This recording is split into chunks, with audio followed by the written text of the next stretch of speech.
Welcome to the physics pulse. यहाँ हर concept धड़कन बन जाएगा। आज ऐसा एक और कॉन्सेप्ट लेकर आए जो आपकी धड़कन बनने वाला है। जैसा कि हम लोग टॉपिक डिस्कस कर रहे हैं क्लास 10 साइंस का लाइट, जिसके अंदर हमने काफी सारे कॉन्सेप्ट पढ़ लिए हैं और हमने ये तक देख लिया कि कैसे कॉन्वेक्स कॉनकेव मिरर इमेज को फॉर्म करता है, जिसके हमने 6 केस डिस्कस करे थे। उनके अकॉर्डिंग कहीं पर इमेज छोटी तो कहीं पर इमेज बड़ी, तो कहीं पर image same size of the object मिल रही थी। आज का हमारा जो कॉन्सेप्ट रहेगा वो रहेगा कॉन्वेक्स मिरर कैसे इमेज बनाकर हमको देगा। अब तक हमारे कॉनकेव मिरर ने हमें इमेज बनाकर दी, लेकिन इनमें अहम रोल जो था, जो मेन रोल था, वो था ऑब्जेक्ट की पोजीशन का। तो हमने देखा था कि यार कॉनकेव के लिए 6 ऑब्जेक्ट की पोजीशन थी, लेकिन क्या कॉन्वेक्स कॉनकेव के लिए 6 पोजीशंस थी? क्या कॉन्वेक्स के लिए भी 6 पोजीशंस हैं या फिर कुछ कम करी गई है? अब इस कॉन्वेक्स के लिए जब हम इमेज फॉर्मेशन देखेंगे तो यहां पर सिर्फ हमें 2 पोजीशन या 2 केस या 2 रूल को यहां पर डिस्कस करना है। चलिए हम हमारी वीडियो की शुरुआत करते हैं पहले केस के साथ। अब इसके हिसाब से कॉन्वेक्स मिरर के हिसाब से इमेज बनाने के 2 केस बनेंगे। There are 2 case for relate to object position. Object की पोजीशन के अकॉर्डिंग यहां पर सिर्फ 2 केस बन रहे हैं। केस नंबर 1, केस नंबर 1 क्या बनेगा? केस नंबर 1 बनेगा व्हेन ऑब्जेक्ट एट इंफिनिटी। जब ऑब्जेक्ट मिरर से इनफाइनाइट लेंथ पर हो, बहुत ज्यादा डिस्टेंस पर हो, तो हम बोल देंगे कि यार ये पोजीशन इन्फिनिटी की बन रही है। तब ऐसे में इमेज का फॉर्मेशन कहां होगा? दूसरा केस बनता है when object placed at principal axis. अब हम लोग देखेंगे प्रिंसिपल एक्सिस पर हमारे ऑब्जेक्ट को कहीं पर भी पुट कर दिया जाए। प्रिंसिपल एक्सिस पर हम हमारे ऑब्जेक्ट को कहीं पर भी पुट कर देखेंगे। यहां पर कोई फिक्स्ड हमारी कोई वो नहीं है जिसको हम पर क्या बोल सकते कि केस हो। जैसे कि कॉनकेव के लिए केस थे कि सी पर रखना, सी और एफ के बीच में रखना, या फिर और कहीं पुट करना। यहां पर हमने देखा एक इनफाइनाइट है और हमारी कोई भी एक पोजीशन प्रिंसिपल एक्सिस पर हम डिसाइड कर लेंगे, उसके अकॉर्डिंग हमारी ये जो इमेज है वो कहाँ देखने को मिलेगी, फॉर्म होगी। चलिए पहले केस को डिस्कस करते हैं। जब मैं ऑब्जेक्ट को इनफाइनाइट पर रखूं तो मुझे इस बार जो मिरर लेना होगा वो कॉन्वेक्स लेना होगा। कॉन्वेक्स की पहचान क्या है? जिसका रिफ्लेक्टिंग सरफेस आउटवर्ड डायरेक्शन में होता है। ये मैंने प्रिंसिपल एक्सिस ड्रॉ करी, यहां कहीं फोकस होगा, इधर कहीं इसका सेंटर ऑफ कर्वेचर होगा। अब देखो, जब भी ऑब्जेक्ट इनफाइनाइट पर बोला जाएगा तो इनफाइनाइट से जो रेज आती है वो हमेशा पैरेलल आती है। तो एक रे जो आई वो कुछ इस तरीके से आई और जाके सीधी की सीधी ऑब्लिकली पड़ी इस पोल में। एक इंसिडेंट रे की डायरेक्शन ये, और दूसरी इंसिडेंट रे जो आई वो कुछ इस तरीके से आई। अब क्या देखा जाएगा? आफ्टर रिफ्लेक्शन एक रे ऐसे निकल जाएगी, ये वाली रे इस तरीके से निकल जाएगी, और ये रे हमारी इस टाइप से निकल जाएगी। क्योंकि हमने पहले ही केस पढ़ रखे हैं, कॉन्वेक्स के लिए कुछ इस तरीके का हमारा रे का पैटर्न रहेगा। अब मैं अगर इन रे को एक्सटेंड करूं, अगर मैं इन रे को एक्सटेंड करता हूं पीछे की तरफ, और इस रे को भी मैं एक्सटेंड करता हूं पीछे की तरफ,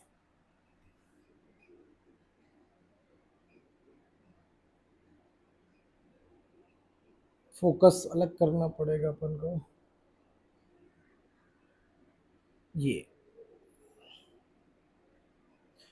अब मैं देखूं यहां पर ये जो मेरी इमेज या दोनों रे एक्सटेंड करने पर बिहाइंड द मिरर जब मीट हो रही हैं, तो एक्चुअल में वो फोकस पर नहीं दिखाई दे रही, थोड़ा फोकस से आगे दिखाई दे रही है।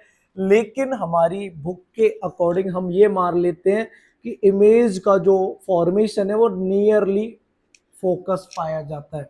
कैसा पाया जाता है? बिल्कुल फोकस के करीब। तो हम ज्यादा उसके अंदर डिबेट ना करते हुए हम ये कह देते हैं कि यहां पर जो इमेज का फॉर्मेशन है, इमेज फॉर्म्ड एट फोकस। हम नियरली फोकस पर बात नहीं करते, हम डायरेक्ट बोल देते हैं अगर ऑब्जेक्ट इन्फिनिटी पर है तो इमेज का फॉर्मेशन कैसा देखने को मिलेगा, हमारी फोकस पर देखने को मिलेगा। अब यहां से ये तो बात आ गई पोजीशन की कि ये इमेज की पोजीशन हो गई। दूसरा आता है, मैंने बताया था कि पोजीशन के साथ में नेचर।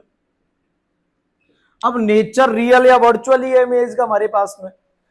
अगर हम देखें कि रिफ्लेक्टेड रे ये और ये, इसको पीछे हमने जब एक्सटेंड किया है तो हम ये देख रहे हैं एक्सटेंड करने पर ये एक्चुअल रेज तो है नहीं, ये वर्चुअल रेज है। और वर्चुअल रिफ्लेक्टेड रे जब एक पॉइंट पर मिली है तो यहाँ पर वर्चुअल पॉइंट है। अब यहाँ पर वर्चुअल पॉइंट है तो इस वर्चुअल पॉइंट के फॉर्मेशन से हमारी यहाँ पर जो इमेज बन रही है वो बन रही है वर्चुअल एंड इरेक्ट। बिल्कुल खड़ी मिल रही है, सीधी मिल रही है, इरेक्ट है। और कैसी मिलेगी? वर्चुअल। तीसरा पॉइंट इसका क्या आता है? थर्ड पॉइंट इसका आता है साइज की बात करें तो अपन, अच्छा इस केस में जो साइज मिलता है ना वो हाईली डिमिनिस्ड मिलता है। हाईली डिमिनिस्ड का मतलब होता है, हाईली डिमिनिस्ड का मतलब हो जाएगा कि वहां पर इमेज पॉइंट साइज्ड मिलेगी, मतलब पॉइंट के बराबर छोटी, बहुत छोटी इमेज हमें यहाँ पर देखने को मिल जाएगी किसी भी ऑब्जेक्ट की, अगर ऑब्जेक्ट इन्फिनिटी पर है और उसके सामने फेस कराया जाए कॉन्वेक्स मिरर को। तो ये तो एक केस हो गया इसका इन्फिनिटी वाला। यही तीन बातें यहां पर पूछी जाएंगी। दूसरा आ जाता है कि मेरे पास में जो कॉन्वेक्स मिरर है, उस कॉन्वेक्स मिरर पर, उस कॉन्वेक्स मिरर के सामने जब ऑब्जेक्ट को रखा जाए तो ऑब्जेक्ट कहां रखा जाए।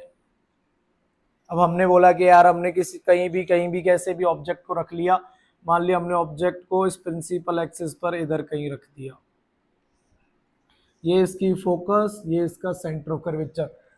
क्योंकि अपन रफली डायग्राम बना रहे हैं, जरूरत पड़ने पर अभी अपन अपने हिसाब से एडजस्ट कर लेंगे क्योंकि हमारे पास स्केल या फिर कोई और पैरामीटर नहीं है, तो उस हिसाब से हम लोग इसको आगे पीछे कर लेंगे। अच्छा ये मेरे पास में ऑब्जेक्ट है, मैंने कहीं भी एनीवेयर प्लेस्ड कर दिया प्रिंसिपल एक्सिस पर, और यहां से एक रे निकल के गई और वो रे जाकर सीधी की सीधी इंसिडेंट करी सरफेस पर। हम जानते हैं कि अगर प्रिंसिपल एक्सिस के पैरेलल है, पिछले रूल के अकॉर्डिंग अगर हम देखें तो रे ऐसे रिफ्लेक्ट बैक होकर तो जाएगी, बिल्कुल जाएगी, लेकिन इस रे को जब हम एक्सटेंड करते हैं तो अब हमें पता चलता है कि ये रे हमें एक पॉइंट से डाइवर्स होती हुई दिखाई दे रही है, that point is focus point. तो ये रे हमने यहां से निकाल दी फोकस से हो तो एक्सटेंड करने पर। दूसरी रे हमने निकाली सीधी की सीधी सी से। कहां से निकाली हमने? इस रे को थोड़ा सा और सही बना लें, इस रे को हम लोग निकालेंगे सी से होते हुए, तो ये हमारी इमेज हमें मिलेगी यहां पर। इस बार ये दोनों पॉइंट मीट हो रहे हैं इस जगह पर। अब देखिए इसके लिए क्या बोला जाएगा, ये तो है पोल और ये है फोकस। जब सेकंड केस की बात होगी, जब हमारा ऑब्जेक्ट इस प्रिंसिपल एक्सिस पर कहीं भी पुट कर दिया जाएगा, तब इमेज जो हमें देखने को मिलेगी वो कहां पर देखने को मिलेगी? पोल एंड फोकस के बीच में।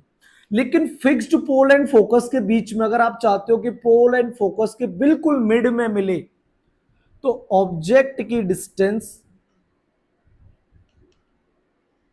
ऑब्जेक्ट की डिस्टेंस जो होनी चाहिए वो होनी चाहिए इस मिरर की फोकल लेंथ के या फोकल के डिस्टेंस के बराबर। अगर यहां से फोकल लेंथ 10 सेंटीमीटर पर है मान लिया हमने, तो ऑब्जेक्ट भी कितने सेंटीमीटर पर रखा जाए? 10 पर, तो बनने वाली इमेज बिल्कुल पोल एंड फोकस के सेंटर में मिलेगी। अभी के रूल के अकॉर्डिंग हम क्या समझ लेते हैं? अभी के रूल के अकॉर्डिंग, हमारे सिलेबस के अकॉर्डिंग ये कहा गया है कि पोजीशन जो देखी जाएगी इमेज की, वो देखी जाएगी बिटवीन पोल एंड फोकस। लेकिन यार बिल्कुल बीच में, अगर पोल एंड फोकस के बीच में चाहते हो तो ऑब्जेक्ट उतना दूर रखना पड़ेगा जितना पोल की फोकल लेंथ है। अगर आप ऑब्जेक्ट को उतना ही दूर रख लेते हो फोकल लेंथ के बराबर, तो आपकी इमेज बिल्कुल मिड में मिलेगी पोल एंड फोकस के बीच में। लेकिन हमें हमारे डायरेक्ट हमें पता रखा है, सिलेबस में हमारी बुक में दे रखा है कि अगर एनीवेयर हम अपने ऑब्जेक्ट को पुट करें तो position between pole and focus देखने को मिल जाती है।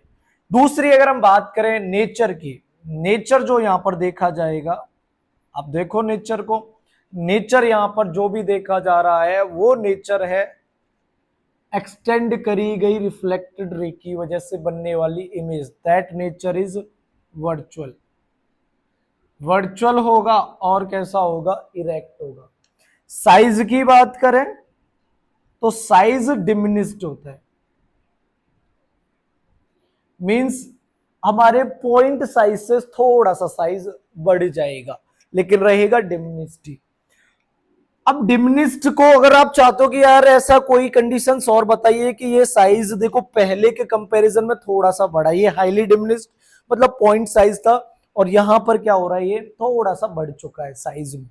अब इसके लिए क्या केस बनता है, नोट ये बनता है इसके लिए, जैसे जैसे ऑब्जेक्ट को इसके करीब लाया जाएगा, मिरर के करीब लाया जाएगा, तो इमेज जो है जैसे पहले बहुत दूर था ऑब्जेक्ट तो फोकस पर बनी, फिर हमने थोड़ा करीब लेकर आए तो फोकस से इधर इस साइड में बन रही है, मतलब मिरर के करीब जा रही है इमेज।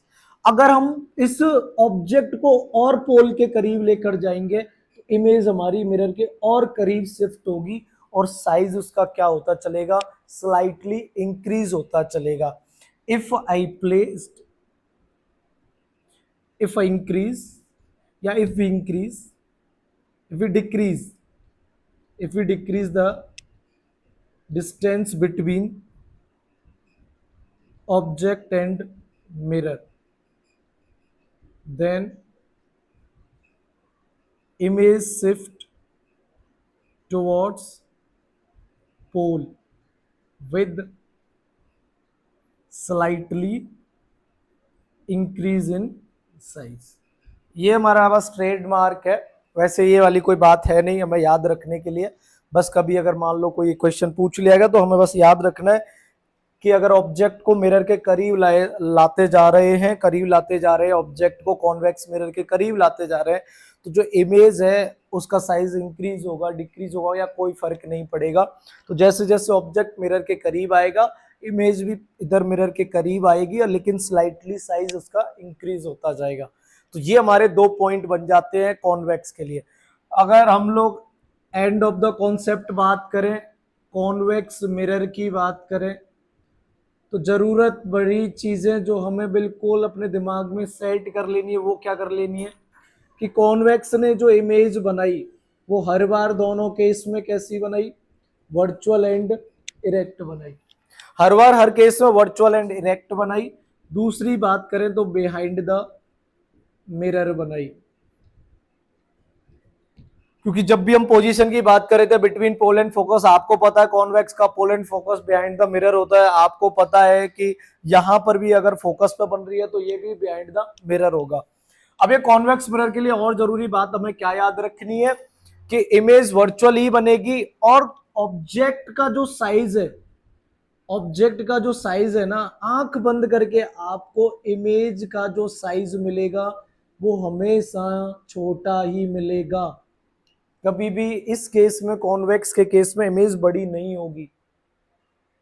इस बड़ी नहीं होने से क्या रिलेशन है, मैग्निफिकेशन।